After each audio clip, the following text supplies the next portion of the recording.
पुन्हा पुन्हा खावीशी वाटणारी गोकुळ बासुंदी।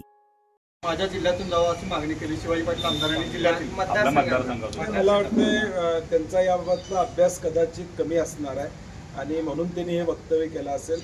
चंदगडमधून खाली जोडणारा रस्ता बेळगाव मार्गे जो येतो तो चौपदरीकरण करण्याचं धोरण त्यांनी त्या ठिकाणी स्वीकारावं आणि गरजेचं नसलेलं उगाच राजकीय दृष्ट्या मी त्यात आहोत हे दाखवण्यासाठी आमदार महोदय यांनी कुठलंही पाऊल उचलू नये अशी माझी त्यांना विनंती आहे। आजच्या या साखळी घालण्याच्या आंदोलनाला कोण कोण नेते सहभागी होते आणि शेतकऱ्यांना काय आव्हान करताय? नाही, राजू शेट्टी आणि आम्ही त्या दिवशी जाहीर केलं की आम्ही विठ्ठलाला साकडं घालू।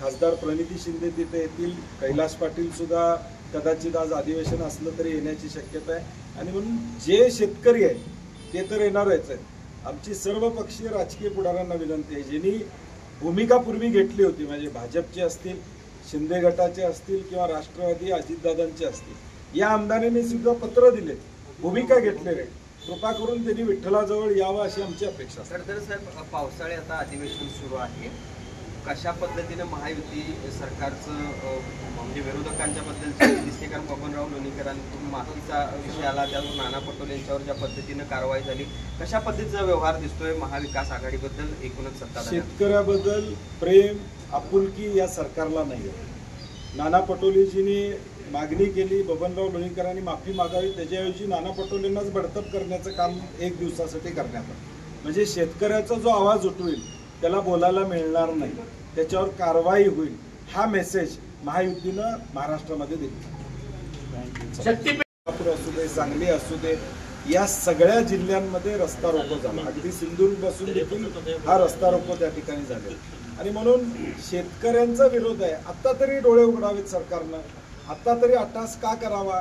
आधीच सरकार कर्जाच्या खाईत आहे, 50,000च्या वर पुरवण्या मागण्या या ठिकाणी गेलेल्या आहेत, 1 लाखाच्या पुढं आता म्हणजे बजेटरी तरतूद नसताना 1 लाखाच्या पुढची योजना सरकारनं त्या ठिकाणी जाहीर केल्या आणि म्हणून हा महाराष्ट्राला आर्थिकदृष्ट्या खाईत नेणारा, दिवाळखोरीकडे नेणारा हा शक्तीपीठ नको अशी आमची भूमिका।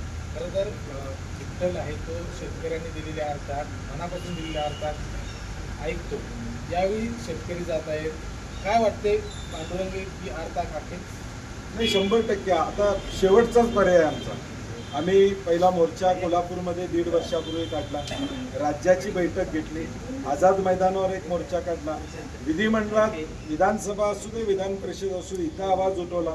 म्हणजे लोकशाहीतली जी शस्त्र आहेत ती सगळे आम्ही वापरलेली आहेत, परंतु दडपशाही हुकुमशाही पद्धतीनं मी करणारच अशी भूमिका सरकारची प्रामुख्यानं दिसते आणि मग किमान विठ्ठलाचं तरी ऐकावं,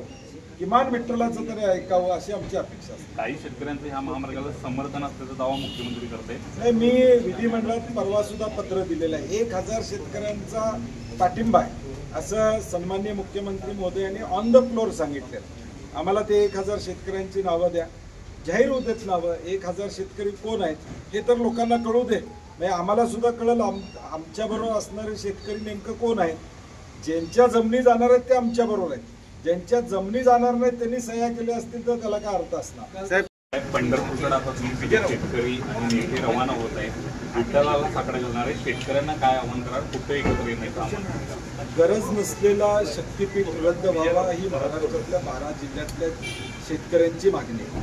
गेले वर्ष सव्वा वर्ष आम्ही सातत्याने सांगतो की हा गरज नसलेला महामार्ग आहे आणि म्हणून परवा आम्ही 12 जिल्ह्यामध्ये रस्ता रोको केलं, विधिमंडळात त्याचा आवाज उठवला, परंतु सरकार ऐकायला तयार नाही। जनतेचं सरकार ऐकत नाही, लोकप्रतिनिधींचं सरकार ऐकत नाही, शेवटी विठ्ठलाचं तरी ऐकतो का हे साकडं घालण्यासाठी आम्ही पंढरपूरला आज सगळेजण 12 जिल्ह्यातली लोक जात आहोत आणि विठ्ठलाला साकडं घालणार आहे की 6 तारखेला महायुतीचे लोक ज्यावेळी अभिषेकाला येतील, दर्शनाला येतील, त्या निमित्तानं त्यांना या ठिकाणी या शक्तीपीठाचा फेरविचार करण्याची बुद्धी देऊ ही विठ्ठलाला आम्ही साकडं घालणार आहोत। आता देवांच्या माध्यमातून, विठ्ठलाच्या माध्यमातून मुख्यमंत्र्यांनी ऐकावं ही आमची अपेक्षा आहे। शेवटी आज जनता एवढ्या ताकदीनं रस्त्यावर उतरते, हे राजकीय आंदोलन नाही आहे, किंबहुना हे शेतकऱ्यांचं आंदोलन आहे, ह्याला राजकीय कलर न देता मुख्यमंत्र्यांनी हिंदी भाषेच्या संदर्भात जसं 2 पावलं मागे जाण्याची भूमिका घेतली तसं यात सुद्धा घेतली तर हरकत नाही. मला वाटतंय शेतकऱ्यांचा हिताचा निर्णय घेतला तर आपली माघार होत्या असं सरकारनं समजू नये. चांगला निर्णय घेताना कधी कधी मागं यावं लागतं, तर ते मागं येण्याचं काम महायुती सरकारनं आणि मुख्यमंत्र्यांनी करावं अशी आमची अपेक्षा आहे. खरं तर या सगळ्या महामार्गाला कोल्हापुरातूनच विरोध आहे असं सांगितलं जात होतं. मात्र ज्या पद्धतीनं रास्ता रोको 12ही जिल्ह्यामध्ये झाला त्यानंतर गुन्हे दाखल केले गेलेले आहेत. कोल्हापूरच्या अनेक ठिकाणी गुन्हे दाखल केले गेले. कसं बघता एकूणच ज्या पद्धतीने शक्तीपीठ महामार्ग रद्द झालाच पाहिजे. जमीन आमच्या हक्काची नाही कुणाच्या बापाची, जमीन आमच्या हक्काची नाही कुणाच्या बापाची. शक्तीपीठ महामार्ग रद्द झालाच पाहिजे. शक्तीपीठ महामार्ग रद्द झालाच पाहिजे. शक्ती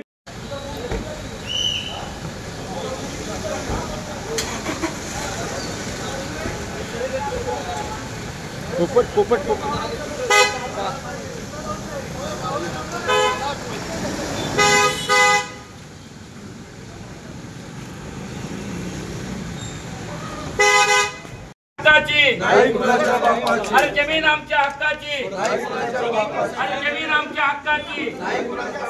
शक्तीपीठ महामार्ग रद्द, शक्तीपीठ महामार्ग रद्द.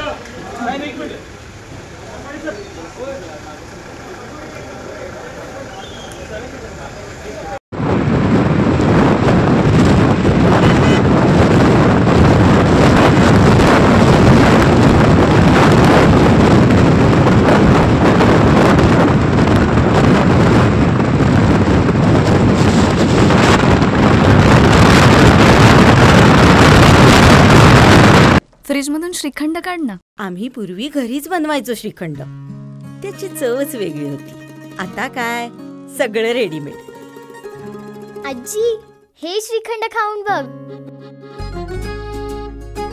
आज तुझ्या आईनं घरीच बनवलं की काय? हे आहे गोकुळचं श्रीखंड. अगदी जिभेवर रेंगाळणार. जिभेवरच नाही तर मनावरही रेंगाळणार. गोकुळ श्रीखंड, मनावर रेंगाळणार. ताज्या बातम्यांसाठी RK न्यूजच्या YouTube चॅनेलला सबस्क्राईब करा आणि बेल आयकॉन प्रेस करा.